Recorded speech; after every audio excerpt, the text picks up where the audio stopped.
Ang nagpaparumi sa tao. Muling tinawag ni Jesus ang mga tao at sinabi sa kanila, "Makinig kayong lahat sa akin at unawain ang sasabihin ko.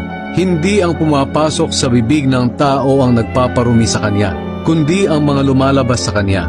Kayong mga nakikinig, dapat nyo itong pag-isipan."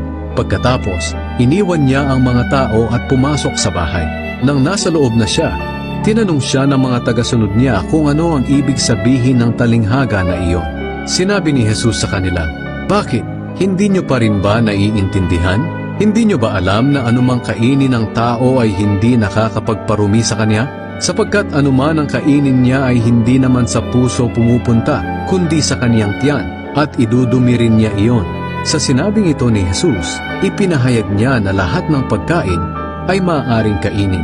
Sinabi pa ni Jesus, "Ang lumalabas sa tao ang nagpaparumi sa kanya sa paningin ng Diyos.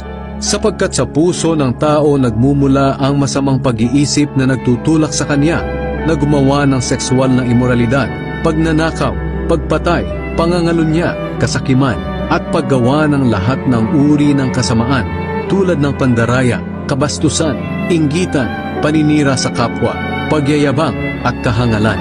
Ang lahat ng kasamaang ito ay nanggagaling sa puso ng tao, at siyang nagpaparumi sa kanya."